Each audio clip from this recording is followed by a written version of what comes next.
Hello दोस्तों, नमस्कार। मैं हूं गमू राजस्थानी का पीड़ित पति तग्गू राजस्थानी। स्वागत है दोस्तों आपका तग्गू राजस्थानी यूट्यूब या फेसबुक पेज पर। तो दोस्तों, पति पत्नी के बीच में जो लड़ाई झगड़ा होता है उसकी सरकार ने एक हेल्पलाइन नंबर जारी किया है, खासकर पीड़ित पति व पत्नियों के लिए। तो वीडियो पूरा देखिए और इसमें हेल्प नंबर लाइन नंबर भी दिया हुआ है। और वीडियो अच्छा लगे तो वीडियो को शेयर कर देना।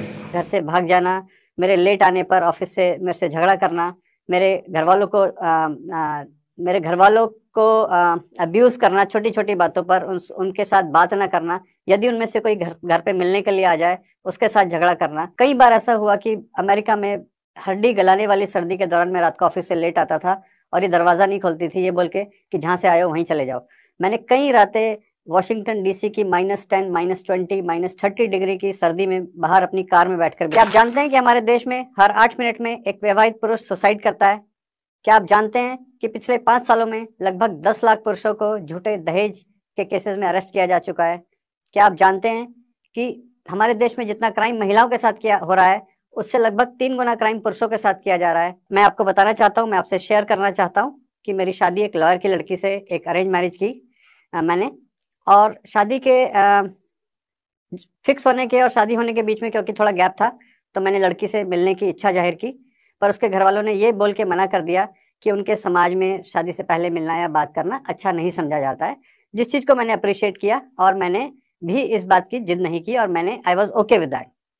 बट जैसे ही शादी हुई और शादी के तुरंत बाद मुझे अपने ऑफिस के कार्य से अमेरिका जाना पड़ा और ये लड़की भी मेरे साथ गई। पर अमेरिका पहुंचने के कुछ ही दिनों के अंदर इसने मुझे अपना असली रूप दिखाना शुरू कर दिया। ये मुझे थोड़े ही दिनों में अमेरिका जाने के बाद ये रियलाइज़ हुआ कि मेरी शादी एक ऐसी लड़की से हो गई है जो कि बहुत ही ज़िद्दी, एरोगेंट, झगड़ालू और सेल्फ सेंटर्ड टाइप की लड़की है और अपनी बात को मनवाने के लिए ये किसी भी हद तक जा सकती है। छोटी छोटी बातों पर इसने मुझसे झगड़ा करना शुरू कर दिया। छोटी छोटी बातों पर ये घर से बाहर भाग जाती थी, मुझसे झगड़ा करती थी और बात ना मानने पर सुसाइड करने की धमकी देने लगी। मेरे साथ किस तरह का डोमेस्टिक अब्यूज़ और मेरे साथ किस तरह की परेशानी हो रही थी, मैं आपको इसका एक एग्जांपल देना चाहता हूँ। कई बार ऐसा हुआ कि अमेरिका में हड्डी गलाने वाली सर्दी के दौरान मैं रात को ऑफिस से लेट आता था और ये दरवाज़ा नहीं खोलती थी, ये बोल के कि जहाँ से आए हो वहीं चले जाओ। मैंने कई रातें वॉशिंगटन डीसी की -10, -20, -30 डिग्री की सर्दी में बाहर अपनी कार में बैठकर बिताई हैं। बहुत ही गिड़गिड़ाने के बाद, बहुत ही मिन्नतें करने के बाद ये मुझे घर के अंदर आने देती थी। और जब मैंने इस तरह के इससे रीजंस पूछता था तो इसने मुझे बताया कि मेरे साथ शादी नहीं करना चाहती थी, कि इसकी शादी मेरे साथ ज़बरदस्ती की गई है।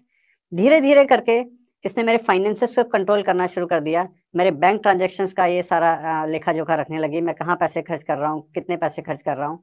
मैं अपनी बहन से, जो कि अमेरिका में ही रहती थी, जब भी उससे बात करता था, इवन मैं अपने पेरेंट्स से बात करता था तो ये मुझसे झगड़ा करती थी। एक तरह का मेरे को ये मैसेज दिया जा रहा था कि आप अगर जो अपने लोगों से बात करोगे, अपने लोगों के साथ टाइम स्पेंड करोगे, तो मैं आपके साथ ऐसे ही बर्ताव करूंगी।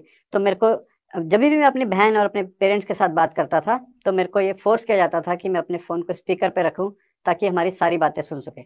ये मेरे पे वक्त के साथ साथ ये मेरे पे ये प्रेशर लगाने लगी कि मैं इसके पेरेंट्स को अमेरिका बुलाऊं घूमने के लिए, मैं इसके भाई बहनों की पढ़ाई को स्पॉन्सर करूं, उनके घर में महंगे गिफ्ट भिजवाऊं। और जितनी क्षमता थी मैंने उतना किया अपनी शादी को बचाने के लिए, जो एक नॉर्मल पुरुष करता है। मैंने कुछ गलत नहीं किया, बट मेरी सारी अच्छाइयों को मेरी कमजोरी की तरह लिया जाने लगा। और ऑल्दो मेरे साथ डोमेस्टिक वायलेंस हो रही थी, बट एज अ मैन, जैसा कि आप में से बहुत सारे लोग समझते होंगे, हम लोगों को ट्रेन नहीं किया जाता डोमेस्टिक वायलेंस को पहचानने के लिए भी। तो rather than asking for help, किसी से मदद मांगने की बजाय, मैं इनफैक्ट अपने ऊपर ही काम कर रहा था कि मैं ऐसा और क्या कर सकता हूँ जिससे खुश रहे। मेरी हालत एक होस्टेज और एक स्लेव की तरह थी जो हमेशा अपने मास्टर को खुश करने में लगा रहता है, रादर देन उसके चंगुल से बाहर निकलने के लिए।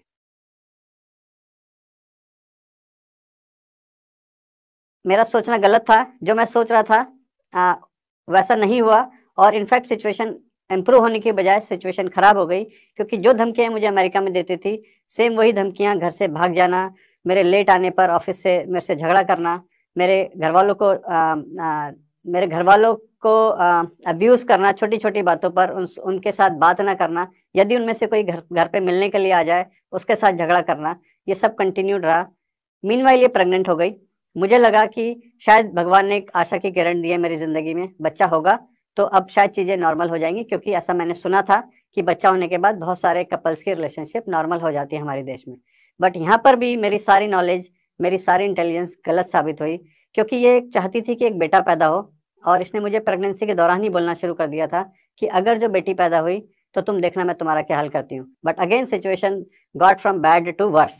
और जब इसको ये लगा कि मेरी बेटी से मैं बहुत प्यार करता हूँ, उसके साथ मैं बहुत अटैच्ड हूँ, तो विद इन अ मंथ ये अपना घर जाने का बहाना लेकर के मेरी बेटी को लेकर के अपने घर चली गई, अपने होम टाउन चली गई। और 2 साल तक मैं इनके आगे गिड़गिड़ाता रहा कि मेरे बच्चे से मुझे मिलना है, मेरे को मिलवा दो, मेरे को एटलीस्ट उसकी फोटोग्राफ ही भेज दो। बट इन्होंने मेरे को उसकी फोटोग्राफ तक शेयर नहीं की।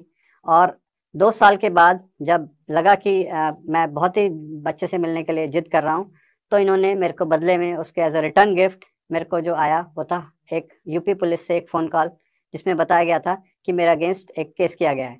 जब मैंने केस की डिटेल्स पता करी तो एक नॉर्मल क्रिमिनल के, एक हार्डेंड क्रिमिनल के अगेंस्ट जितने केसेस किए जा सकते हैं, जितनी संगीन धाराओं में केसेस लगाए जा सकते हैं, उतनी संगीन धाराओं में मेरे पे, not only me but my senior citizen parents, मेरी मैरिड सिस्टर जो कि अमेरिका की नागरिक है, इन सब लोगों के ऊपर संगीन धाराओं में केसेस लगाए गए थे।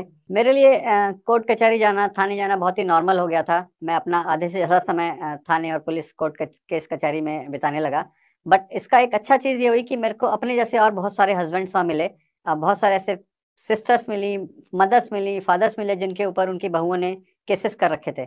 और मेरे को ये लगने लगा कि ये लड़ाई मेरी लड़ाई से बड़ी है, मैं सिर्फ अकेला नहीं हूँ इस लड़ाई में, ऐसे बहुत सारे लोग हैं जो झूठे केसेस में फंसा दिए गए हैं। तब मुझे जाके रियलाइज़ हुआ कि मुझे शायद कुछ बड़ा करना चाहिए, मुझे कुछ ऐसा करना चाहिए जिनसे इन सब लोगों की मदद की जा सके, जिनसे एक आम आदमी को इस तरह के झूठे केसेस का सामना ना करना पड़े।